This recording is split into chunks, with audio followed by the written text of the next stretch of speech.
Good afternoon, everyone. Welcome to another TMDSAS office hour this week. My name is Suleyma Melendez, and I am the communication specialist with TMDSAS. So for today's session, it's going to be very easy, very short, as brief as you would like. If you have any questions, you can go ahead and enter those into the chat. On my part, I only have one announcement for today. We are about a week away from the veterinary application deadline. So if are a veterinary applicant and you're still working on your application, just know that you have about a month left. Your application would be due on um, September 16th. And remember that your application and your letters, so your veterinary evaluations will also be due on the same day. So it's definitely a great time to get started or to finish that application if you haven't already.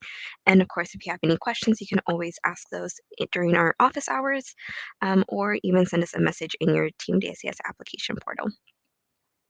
So I'll go ahead and get started on our comments and see if we have any questions in there. Okay, so for my volunteer work, I am tutoring at my university. Do I need proof of this, like a letter from the professor that is overseeing this? So you don't necessarily need a letter of proof for your activity, such as like a reference for your TMDSAS application. All you'll need to do in your description for your activity will be to discuss what you did in your activity, lessons learned, values that align with you that you saw in that activity, the responsibilities, etc. Anything like that can go into that description, but you do not need your reference or like a contact for that activity. So if you would like to keep a letter uh, just for your reference if needed, you can always do that, but just know that you do not need that for your Team DSCS application. And that's a great question, though. Um, and if you would like to have that letter just in case, you can always keep that with you and take it with you to the interviews just to see if that's something that the schools would like to see, just as an additional document to share with them when you see them in person or when you have those virtual interviews with the schools. But again, it's not needed for your TMDSCS application.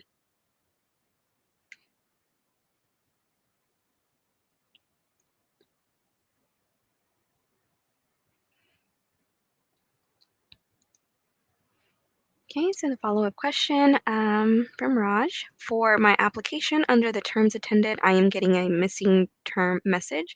I had taken dual enrollment courses in high school and with a different university than the one I'm currently attending. So it sounds like for your dual enrollment, that could have been dual credit. So don't forget to enter the school that gave you that credit for it. For example, if it was a community college, you will also need to list it on your application as a school or college attended. And you'll need to enter it in your application during the attendance dates that you were involved in the dual enrollment. And you'll need to enter it in the application. It'll have to go under colleges attended. You'll have to add the terms that you were enrolled for that institution while you were getting the dual credit. And you will also need to enter it under the courses that you took. So those dual enrollment courses will need to go under college coursework, and you'll need to list them in there. So I can provide a link to instructions on how to enter that.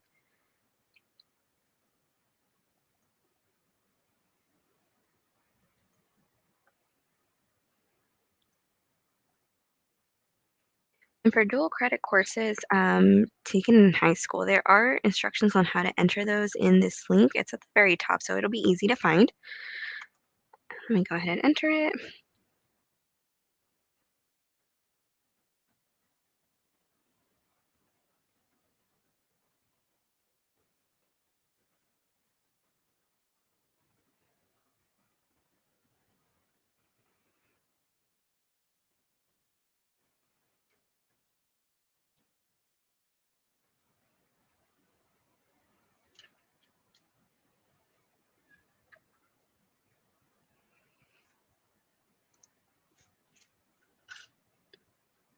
Okay, so next question. How is Baylor College of Medicine a private school on your and the AMC? I'm assuming you're referring to our TMDSAS application and also in the AMC or MCAS application. So it could be that Baylor College of Medicine also has other dual programs. And so in that case, some of our schools do have those, and you will get to apply to those schools um, dual programs. So, for example, it's an MD and a PhD or an MS or anything like that. And those would be only offered on the MCAS application. But if you want to apply to Baylor College of Medicine MD program only, you would need to apply to TMDSAS using the TMDSAS application to apply to that program specifically. Will I be able to add in a university for coursework even though my application is submitted? Yeah, so you can always add other schools that are not already listed on your application. All you will have to do is go back to your application under colleges attended and add the new institution that you would like to have that's not already on the application. So it should be very simple. You should be able to add the school yourself, then go into the terms attended, add the terms that you plan to attend for that school, and then add your coursework under college coursework. If you have any issues with that, you can always send a message in your portal. You can have someone help you with that. But other than that, it should be pretty easy to enter it yourself since it's a new school that is not already on your application.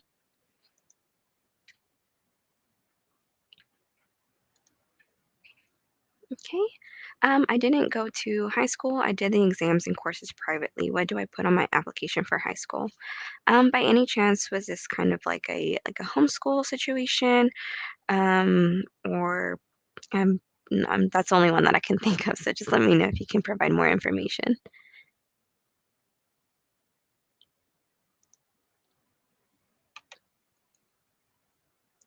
But I believe I'm going to check right now to see our application just to review that what that high school page looks like, just to see what the questions are.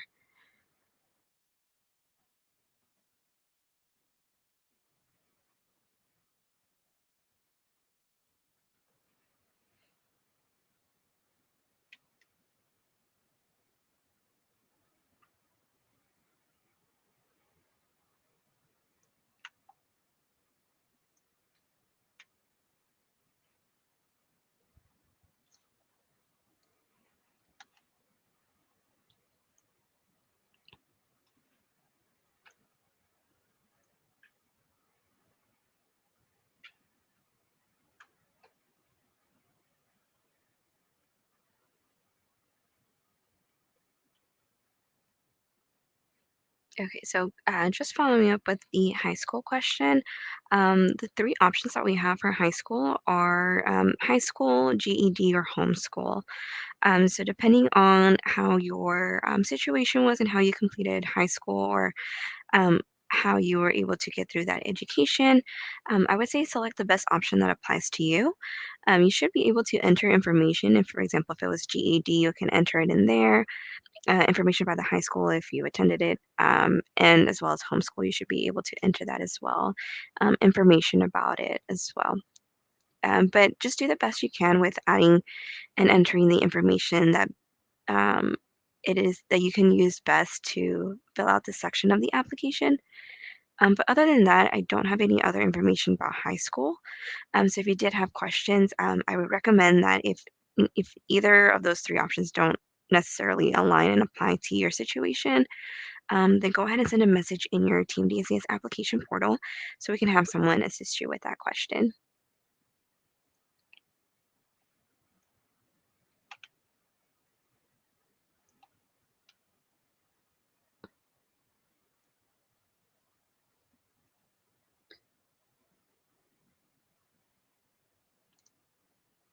Okay, so to follow up, it was a private international institution and I self-studied. I just don't know what to put for high school.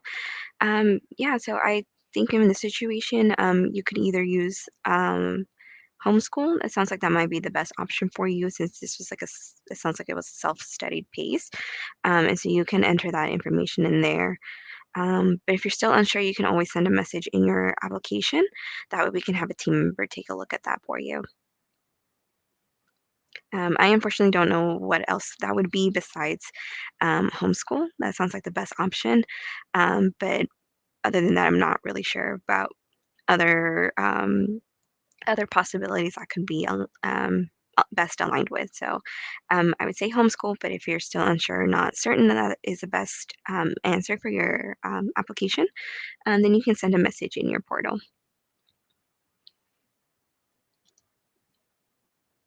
And I hope that helps, Tisha. I'm sorry if I didn't fully address your question.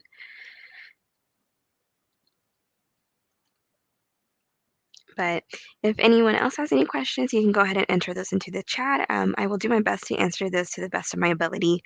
And if not, we can try to figure out a way to figure out what the answer is or how to fill out a certain section in your application. Um, I wish I was a walking encyclopedia. If I just maybe perhaps I don't know everything, but that's okay. We're all here to learn, and if we're learning, then it's good for everyone.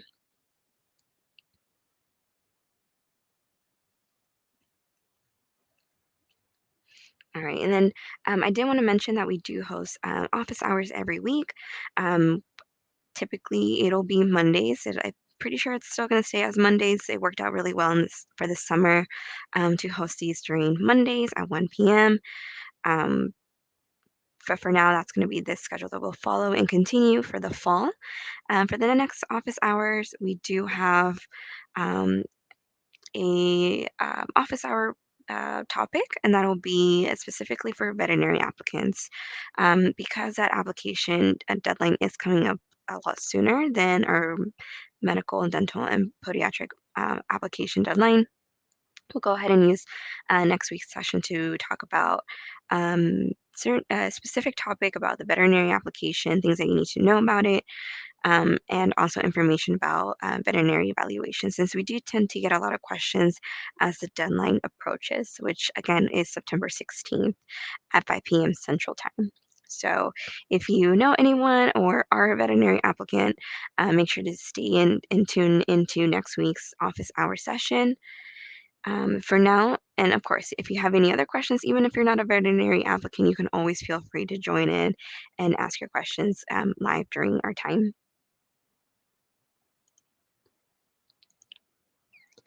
All right. Speaking of later on in the cycle, how will we know when to send in transcripts for dental applications? So for medical, dental, and podiatric medicine applicants, you will know to send in your transcripts once TMDSAS sends your request. This request will typically come once one of your schools has let us know that you've been accepted. So if you're, in this case, a dental applicant, if a dental school lets us know that you've been accepted, at that point we will reach out to you to collect your transcripts. Typically, dental schools give out acceptances mid-December, and so don't expect to receive a request just yet until closer to mid-December or after that, after the dental schools had started handing out acceptances. For medical, for medical schools, it's going to be a little bit different.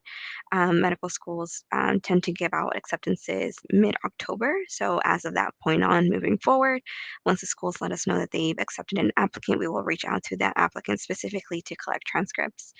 But yeah, this is a great question. We get this question a lot throughout the cycle, beginning, middle, end of it. So great question. For veterinary applicants, it's a little different.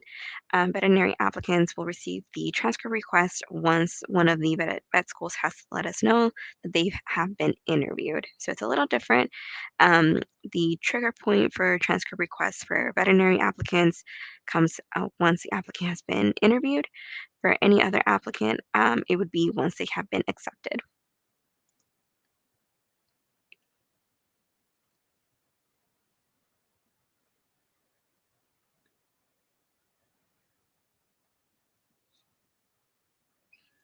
I know I have talked about the deadline with the veterinary application, and then soon, November 1st will be here before we know it, and then everyone else in their application will be due by then.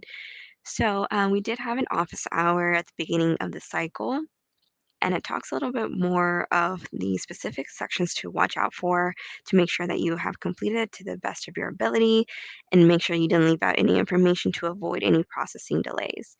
So I'll go ahead and share that link to that office hour.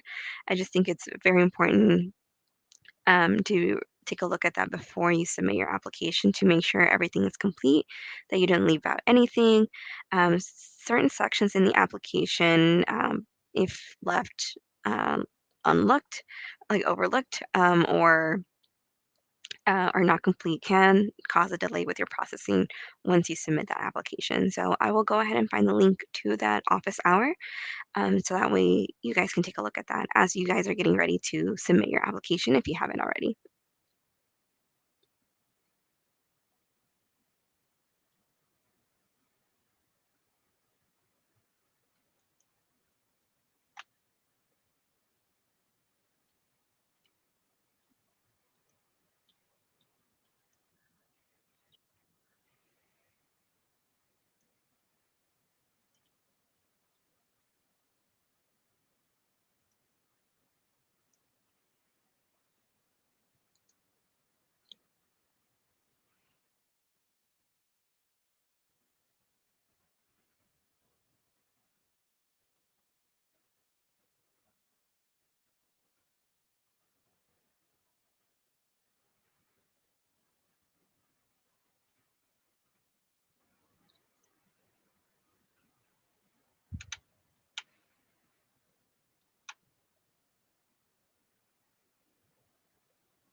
Okay, so we do have a question. This looks like this is about PCR. So I just found out that I only have 12 hours of bio, but as per TMDSAS, 14 hours are required. If I am to apply this upcoming cycle, where do I add the class I plan to take this fall semester? So you can always update your coursework. In fact, you should anytime that you have any changes to it, um, as we're going and moving along with the application cycle. So go ahead, if you already have, if you know you will be taking a course at a term at a school where you have already listed on your application, go ahead and send a message in your TMDSAS application portal, and let us know that you need to add a course to your term. That way, our team members, one of our team members can go ahead and unlock the term. That way, you can go ahead and add the course and then let us know. And that way, you can reply back to them and let them know once you have included that new class into your application. But it should be really easy. If you have classes or changes to your courses for either fall 2022 or spring 2023, you can always make changes to that. And if you have any questions on how you can do that, if you're unsure what the procedure looks like, you can always send a message in your portal, and then a team member will let you know what needs to be done and if they unlock the term for you. If you need to add the school yourself, they will let you know how to take care of that. But definitely, you can definitely add courses for your app into your application even after you submit. And in fact, you should. See, do you know roughly how long it takes once we get the email from dental schools that they received our application to the time it takes to hear back for interviews? So unfortunately, I don't have a rough estimate. So I'm not going to try to guess because I will most likely be wrong about it.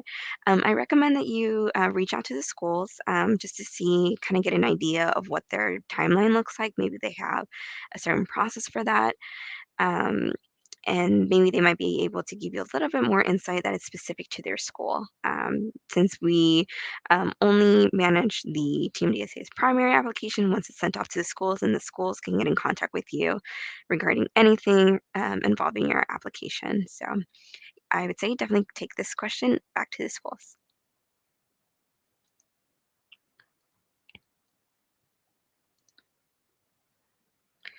What do you think about just doing an MD or dual degree like MD, MPH? Which is better for future employment opportunities, and how different are both degrees? So this is a great question.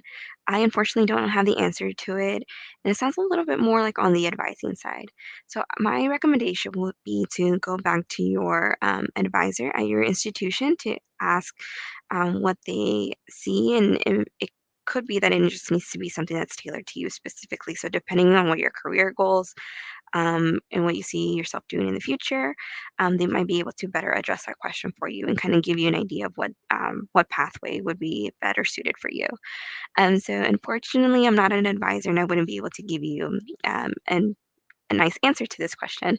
But I would say go ahead and take it back to your advisors or advisor from your institution. If you don't have access to an advisor, I will provide you with some information on where you can get in contact with a volunteer pre-health advisor who can take a look at your application, take a look at your coursework history, education history, and kind of just walk that with you and be able to provide more information. So if you can just give me a moment, I will find that for you.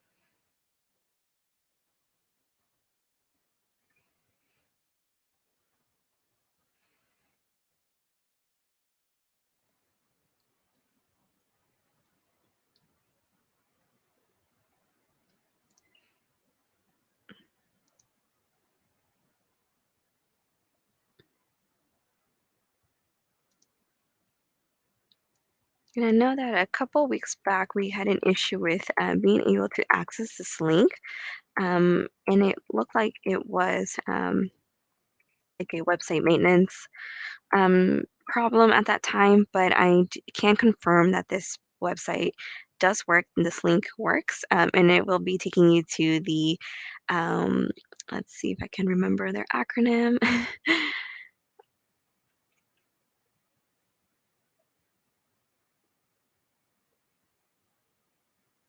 Okay, so it should be the National Association of Advisors for the Health Professions. So if you go to this website, it'll take you, this specific link will take you to find an advisor. And so if you don't have access to an advisor from your school, if you're out of school, this is a great tool to use to get in contact with an advisor to help you assess your pre-med journey, your courses, and anything else that you may have questions about regarding like the advising aspect of going through this process. For Team DSAS, we're able to help you fill out your application and anything regarding the specifics and technical aspects of the application. But advising services, we do advise that you go to your advisor or a pre-health advisor, a volunteer pre-health advisor.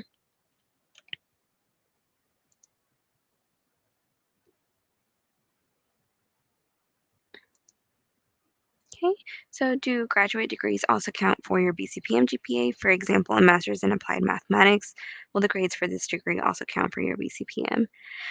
So usually for master's degrees or graduate degrees, in your application, those courses are only going to be coded as either other science or non-science. If there are other science, they could qualify to be included in your BCPM GPA, otherwise known as your science GPA. So let me go ahead and pull up the link for determining what falls under your BCPM GPA. That way you can have that at hand. Take a look at the requirements that are needed for a course to be counted as and included in your BCPM GPA.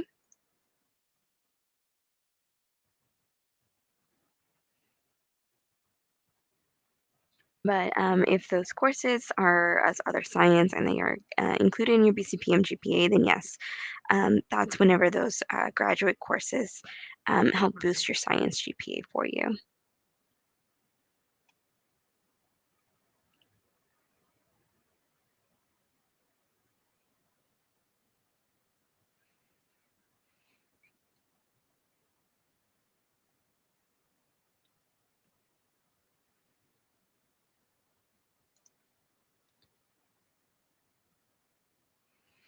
And just to piggyback on that question, Team DSAS does calculate a variety of different GPAs.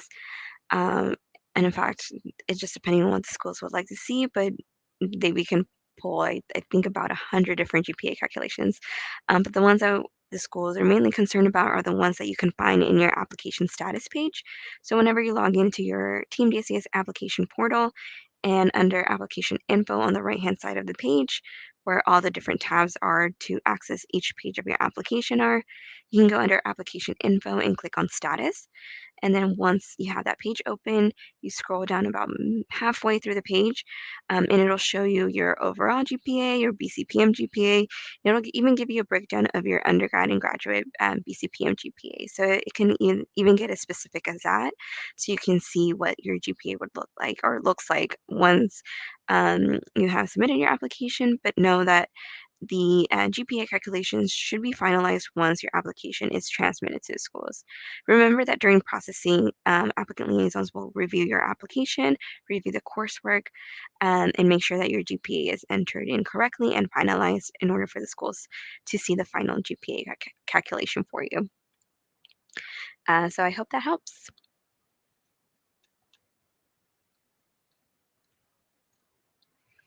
Okay, and we'll go ahead and just stick around for another like couple of minutes, 2 to 3 minutes, just depending on how many questions you guys have. And these are great questions, so thank you guys so much for joining in and being engaging with your questions.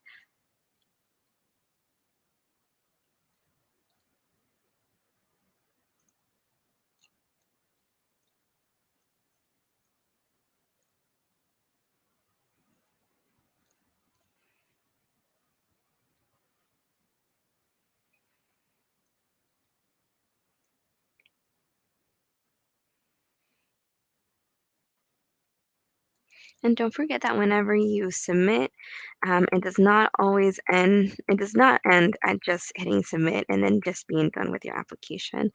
You still need to keep up with it and make sure that it is updated. For example, if you have changes to your coursework, that you make those updates on your application so it's always up to date on the school's end. You want to make sure that you don't miss any important messages that can come your way in your inbox.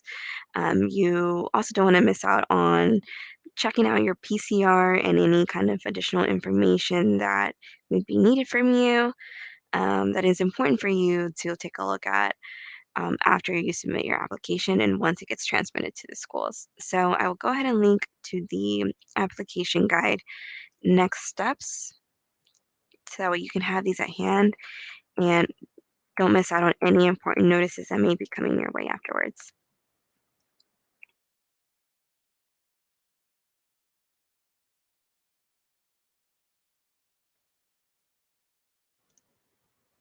Okay. And our last question for the day is your processing time still about 4 weeks at this point? So from what I can see on our website, on the official TMDSAS website, on the home page, our team is currently processing applications submitted on July 7th as of today. So it looks like it's going to be a little bit over 4 weeks, but that's okay. That's a normal processing time. A lot of times we do get the bulk of our applications around July. So it is taking a little bit longer for our team to process those within the 4 week period. So it's taking a little bit longer, but I know that our team is usually pretty quick about getting back to those turnaround times pretty quickly, and I know that they're constantly working hard to get through all those applications. So I recommend just being on the lookout for the website homepage at www.tmdsas.com. On the home page, on the right-hand side on the blue box, it'll give you the processing times that our teams are working on.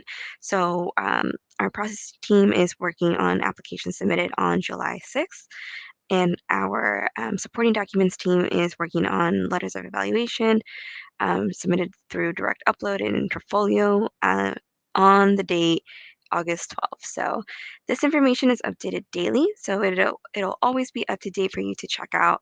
And I definitely recommend that you keep an eye out for this page for updates as we get closer to your submission date. And again, it's taken a little bit longer than 4 weeks at this point, but it's pretty normal for that to occur during any application cycle, just depending on how many applications we receive per day. And then just know that our team will work as hard as they can to get back to those 4 weeks, 4 week period, and to ensure that your application gets submitted to the schools within a timely manner. But thank you guys so much for all of your questions. If you have any follow-up questions, don't forget to send those in your messaging inbox through the internal messaging system in your application portal homepage or portal.